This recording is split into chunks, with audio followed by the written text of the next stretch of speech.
So I was watching some of my favorite makers on YouTube the other day when Deb said, I really love those woven charcuterie boards. And seeing as it was Deb's 50th birthday coming up, I made her a woven charcuterie board.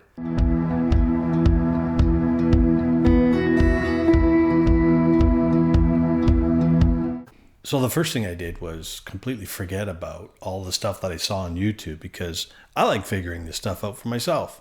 So I got a bunch of scraps of wood from the shop and laid them all out and scratched my head for a little bit and thought about what I was going to do. I vaguely remember seeing a couple of different techniques on how to intricately cut these woven boards, but it involved cutting up a bunch of strips of wood and some itty-bitty little strips of wood. So I figured that'd be a good place to start. Let's just cut some wood to different sizes. So I found a bunch of purple heart and cherry and some maple, and I thought that'd make good contrast for a woven board.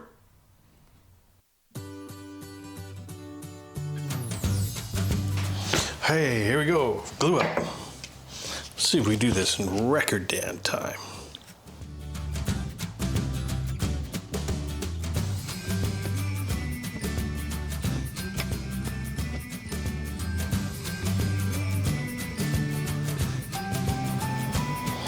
I just like to put glue on both sides. I know it's not necessary, but if I put glue on both sides, I am completely ensured that I will have coverage. Line up all the ends, line up all the marks. A little bit of pressure. Starting from the bottom, working your way up. Make sure they're all sitting down. That'll do, little donkey. That'll do. A few passes through the planer, and then I was on to routing the 13-inch wide board.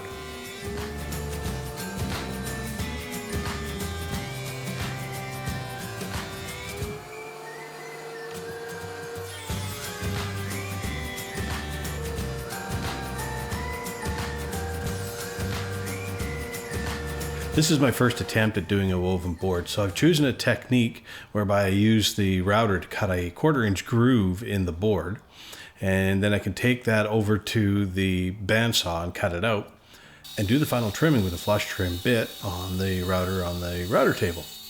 The big problem is that as I went from one species to the other, from the purple heart to the cherry, there was a difference in the density of the material. So the router would slip and wiggle, and I didn't really get a nice smooth curved line like I intended.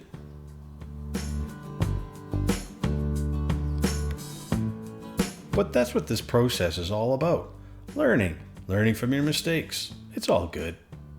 Over to the bandsaw where I could cut out my wavy, curvy, kind of wavy, kind of curvy line.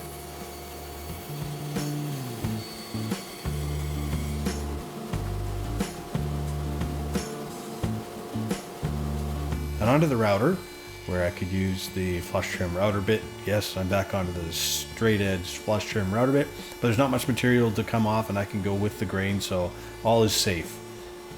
An interesting lesson I learned from the last video, and if you want, I'll put up a link to Quick Tip Tuesday number 2, where I discuss the intricacies of flush trim router bits and why I don't really like using straight ones. So when I cut the next insert, I did two things. Two things I learned from the first cut with the router. I changed to a 1/16 inch diameter bit, and I used a template pattern as a guide so that I don't get all over the board and make a mess and make a crooked, curvy, straight line through my board. This worked out way better having a template guide to run the router against. So I followed the same procedure that I did with the first maple insert. I cut about halfway through the board with the router bit, then back over to the bandsaw so I could complete the cut. Once on the bandsaw and completed the cut, I could go back over to the router table and using my flush trim router bit, get everything all smoothed out yet again.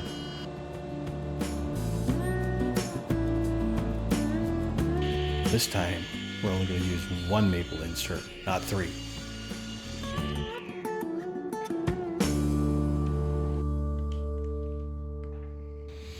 So time to glue it back together again for the second time, all very intricately. I'm applying glue to all sides, making sure that we got lots of squeeze out everywhere, because the glue is really important in this one because we don't want any gaps or splitting.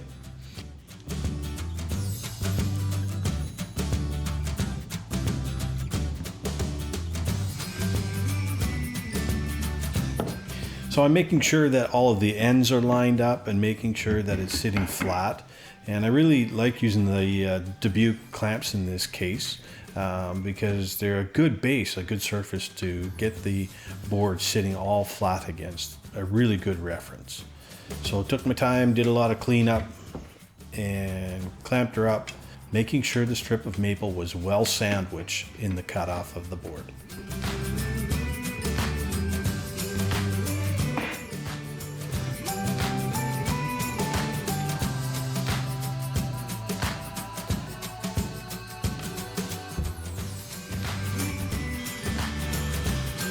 So for the third and final maple insert, I really got smart and used a template of a different shape and crossed it over the previous two and clamped it down really solid and really well so that my router wouldn't move and bind and do all kinds of funky things on me, causing gaps that I had to try and repair later. This one worked out very well, again using the same router bit and the same technique. Cut halfway through the board, went over to the bandsaw and back onto the router on the router table to finish it up with the flush trim. So one final glue and clamp up here, and then it's on to the final finishing. Yay!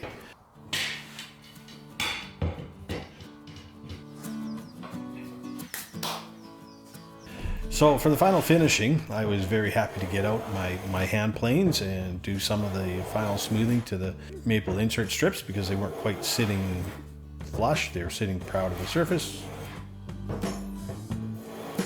It was just a joy using the planes again. I also like my Veritas panel clamps for holding material on the bench. They stay well below the surface of the panel and gives me free and easy access while holding the panel quite securely.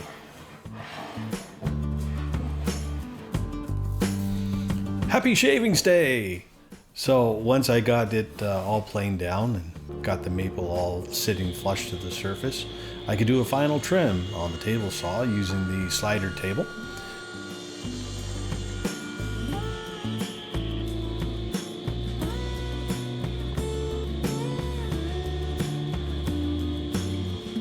And once I had it down to the 13 inches to get it through my planer, it was a final planing both sides just to get everything all parallel.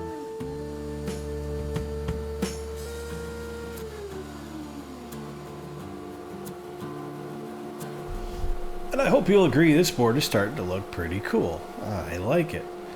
So from there, I wanted to add a bit of an angle to the bottom side of the charcuterie board because I like to be able to pick it up from the side, somewhere to put your fingers underneath so that you're not struggling to lift the edge of a board off whatever surface that you have it on, and balance all your meat and cheesies and all the rest of the stuff that goes on a charcuterie board. So what I did is I run it on the table saw, I run the blade 5 degrees and made 4 cuts.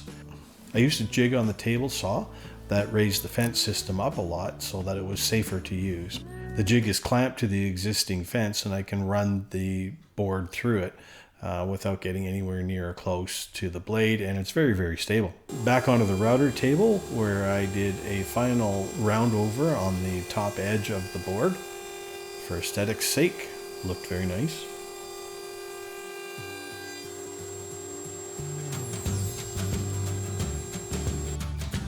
I started the sanding process by sanding the bottom side of the board first so that I can then flip it over and concentrate on the top. Speaking of the top side, I had a few boo-boos to repair. Remember when I told you that the router would wiggle its way through the different grain structure of the different species of wood? Purple Heart was a lot harder than what the cherry was, so it wiggled around a little bit. When I put in inlaid the maple strips, there was at times a little bit of a gap in there. So what I'm doing is filling those little bits of gap. I scrape whatever species of wood that I need to fill, be it the cherry and or the Purple Heart, and just use a little bit of glue, and any of the little gaps in there, the glue and sawdust or shavings combination would fill any of the gaps. On to the final sanding finally. Started out with 120 grit, worked my way up to a 180, and then finally 220.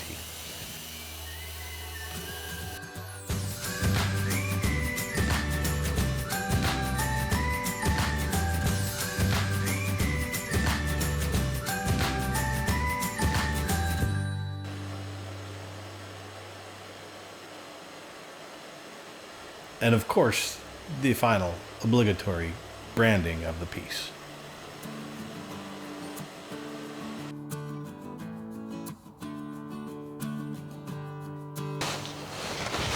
We're getting down to the wire on this here project. Getting close, near the ending mark. I'm just going to use a little bit of water just to raise the grain and give it a bit of a clean up.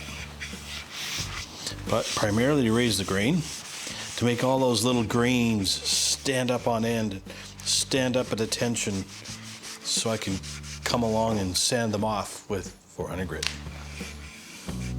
Especially on the end grain, they really like to stand at attention, so we get the end grain nice and wet. We'll let that soak in. Then in about, 10-15 minutes, we'll come back and we'll scuff her all off. So while we're waiting for the top side to dry, all those strands are all sticking up nicely. We'll let that dry for a little bit. We'll go through the refinishing process on the back side, because we always want to do the back side first. For the refinishing process, I'm using this Terra Nova circa 1850 natural oil. And it's a food safe product because, of course, this is a charcuterie board and it's going to have food on it. So I like to put a coat of this on. And then so we let that sit for 15 minutes, and then we can come back, and I like to use the Clampum's beeswax over top of the natural oil. And I actually put 2 or 3 coats of this stuff on until I get it to the luster that I like, because, Dan likes luster. You put it on really wet, the Purple Heart really soaks it in. It's kind of interesting because the Purple Heart is also the wood that is most affected by it. Well, black walnut is most affected by it. It has such a drastic color change, but the Purple Heart does significantly. And like any finish, as soon as you put some sort of a finish on the wood, it really pops. And a big smile comes on your face because you realize that what you just created is beautiful.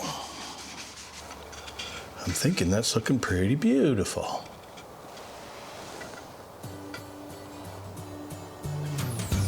Right on. Let that sit for 15 minutes.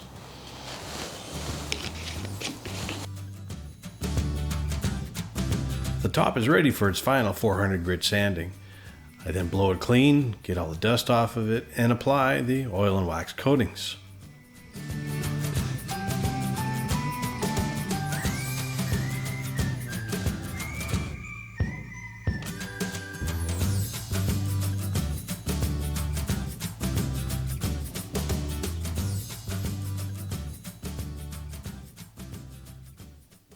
So some final coats of oil and wax, and there you have it. A charcuterie board, I think, that is fit for a 50th birthday. Oh, look at that. Isn't that beautiful?